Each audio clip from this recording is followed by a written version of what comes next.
বাচ্চাকে ভাতের মার খাওয়ালে 5টি উপকার হয়। আমরা আমাদের সন্তানদেরকে ভালো রাখতে চাই এবং বাচ্চাদেরকে আমরা অনেক সময় ভাতের যে একটা মার আছে এটার ভিতরে কিন্তু অনেক পুষ্টি আছে।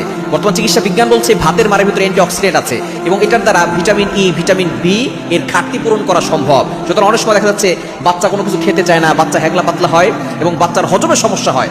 আপনি যদি আপনার সন্তানকে, ছোট বাচ্চাটিকে এই ভাতের মার খাওয়াতে পারেন, আপনার বাচ্চার খুবই উপকার হবে। 1 নম্বর হচ্ছে গরমের যে ডিহাইড্রেশন আছে এটা থেকে আপনার বাচ্চা মুক্তি পাবে। গরম বর্তমানে অনেক বাচ্চাকে অসুস্থ করে ফেলে এবং প্রচন্ড গরম আমাদের সমাজে এখন পড়ছে। এই গরম থেকে বাঁচার জন্য আপনার সন্তানকে ভাতের মার খাওয়াবেন। এটার ভিতরে খুবই পুষ্টি আছে, এটার দ্বারা গরম আপনার বাচ্চার শরীর ঠান্ডা রাখবে, গরম দূর করবে। এবং দ্বিতীয় নাম্বার হচ্ছে অনেক বাচ্চাদের হজমের সমস্যা আছে, কোষ্ঠকাঠিন্য হয়ে যায় বাচ্চাদের, দেখা যাচ্ছে কয়েকদিন ধরে দেখা যাচ্ছে সে পায়খানা করে না। এজন্য সন্তানকে যদি হজম শক্তি বৃদ্ধি করতে চান ভাতের মার খাওয়াবেন। এবং 3 নাম্বার হচ্ছে আপনার সন্তান যদি জ্বর হয়, এই জ্বর ভালো হয়ে যাবে। অনেক সময় সন্তানের জ্বর হয় না, জ্বর ভালো হবে। এবং 4 নাম্বার হচ্ছে আপনার সন্তানের রোগ প্রতিরোধ ক্ষমতা বাড়বে। এখন বর্তমান অনেক বাচ্চার এমন আছে দেখা যাচ্ছে যে একটু হলেই দেখা যাচ্ছে জ্বর হয়ে যায়, ঠান্ডা লেগে যায়।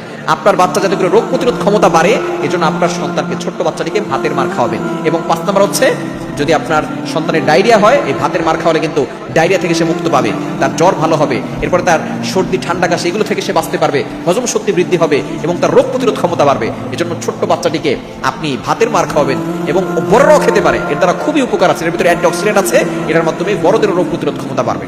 বাচ্চাকে পুতুল দিয়ে খেলতে দিলে 2টি বিপদে সাধারণত ওই বাচ্চা পড়ে যায়। আপনি কোনো কিছু দিয়েই ওই বাচ্চার বিপদ থেকে উদ্ধার করতে পারবেন না। অনেক সময় বাচ্চাদের ক্ষতির অন্যতম কারণ আব্বা আম্মারাই হয়ে থাকে।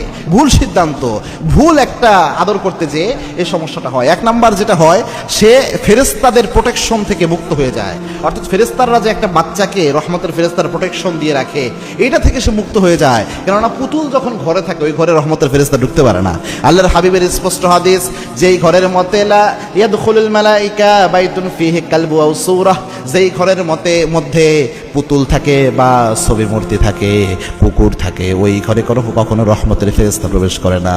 ছবি মূর্তি বা কুকুর যদি থাকে এই ঘরে রহমতের ফেরেশতা প্রবেশ করতে পারে না। তো একটা পুতুল তো একটা মূর্তির মতো, ছবির মতো, একটা আকৃতি প্রাণীর। তো এটা যখন ঘরে থাকে, আল্লাহর হাবিবের ঘরে কুকুরের ছানা থাকার কারণে একবার রহমতের ফেরেশতা প্রবেশ করতে পারে নাই। আর আমাদের ঘর তো কি এমন যায় আসে, তো সেক্ষেত্রে রহমতের ফেরেশতা কিন্তু ঘরে ঢুকবে না। আর ঘরে যখন রহমতের ফেরেশতা ঢুকবে না, আপনার ছোট্ট বাচ্চার প্রোটেকশনের জন্য আপনি কিন্তু ফেরেশতার প্রোটেকশন মিস করে ফেললেন। এজন্য বাচ্চাদের সাথে যখন এই পুতুল দিয়ে থাকেন বা ছোট বাচ্চাদের পুতুল দিয়ে খেলান, 2 নাম্বার ক্ষতি হয় যেটা, দুষ্ট জিনের আসর বেশি থাকে তার উপর।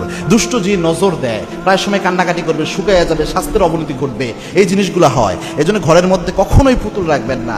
বা এনি চান্স যদি কোনো ছবি জাতীয় কিছু থেকেও থাকে যেটা আপনার খুব জরুরি, ওটা আপনি ঢেকে রাখবেন, অর্থাৎ ওয়ার্ড্রোবের ভিতরে বা আলমারির ভিতরে রেখে দেবেন, ওটা প্রকাশ্যভাবে রাখবেন না। তাহলে রহমতের ফেরেশতা আপনার ঘরের মধ্যে প্রবেশ করবে না।